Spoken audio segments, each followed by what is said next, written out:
পেতে চায়। আমরা এ নিয়ে যা কিছুই বলি দেখুন, ইসলামী একমাত্র মুক্তির পথ আছে।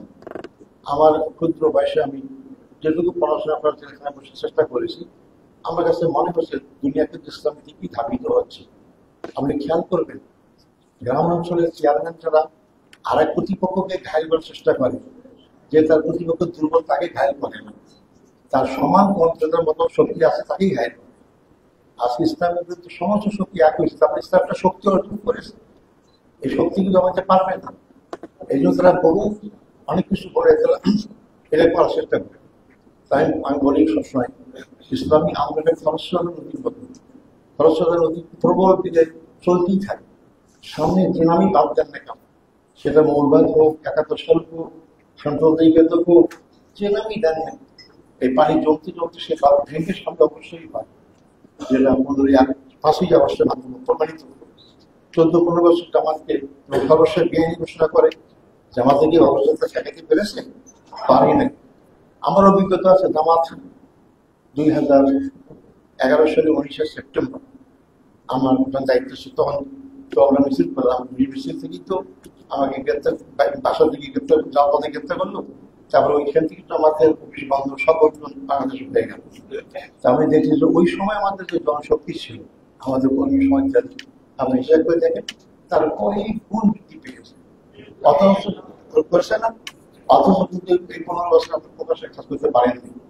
অনেকে দেশ থেকে বাড়িয়ে যেতে হয়েছে, অনেকে ব্যবসা বন্ধ হয়ে গেছে, পা নষ্ট হয়ে গেছে, চোখ নষ্ট হয়ে গেছে, অনেকে খুন করা হয়েছে, হত্যা করা হয়েছে। কিন্তু এই জুলুম অত্যাচার ইসলামী আন্দোলনের নিয়ামত যত বেশি হয়, সংগঠন তত শক্তিশীল হয়, মানুষের প্রতিনিধি বন্ধ হয়, এবং এই সমস্ত সময় যে সমস্ত লোকের ইসলামী আন্দোলন যোগদান করে, তারা সাহসী হয়, তারা প্রিয় হয়, তারা ভীতু হয় না। স্বাভাবিক অবস্থায় কিছু সুবিধা পাওয়ার জন্য আসে, সুবিধা পাওয়ার পরে কিন্তু থাকে। এই জন্য ইসলামী আন্দোলন এই জুলুম নির্যাতন করতে হবে, এটাকে আমরা সবসময় কেন্দ্রে অনিবার্য, এটা হবেই। এটা যদি না হয়, সেটাই ইসলামী আন্দোলন চিন্তা করতে হবে। ইসলামী আন্দোলনের সাথে বাতিলের কোনো আপোষ করতে পারে না। আমি আমার পথে চলবো, এই জীবনে বলুক না কেন, আমাকে অনেক কিছু অনেক কথা বলবে, কিন্তু সেই কথার সাথে আমি আপোষ যদি করি, তাহলে কিন্তু ইসলামী বিপদে পরিচালিত হবে। আমরা অবশ্যই ক্ষমতায় যেতে চাই, কিন্তু যেন তেন প্রকার না। আমি ক্ষমতায় যেতে চাই, আমি ইসলামকে নিয়ে ক্ষমতায় যেতে চাই, ইসলামকে রেখে আমি ক্ষমতায় যেতে চাই না। তাই আমি ক্ষমতায় গেলে হয়তো মন্ত্রী মিনিস্টার হতে পারবো, কিন্তু ইসলাম তো ক্ষমতায় যাবে না।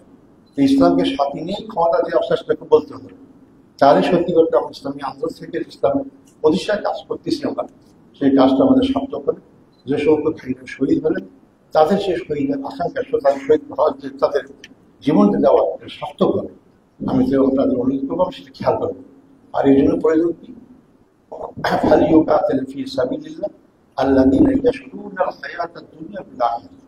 আমাদের আরেকটা সময় জেনে, যারা দুনিয়ার জীবন আখিরাতের জীবন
স্বাগত কবুল করুন, তাদের সংসদে এমন কবুল করুন,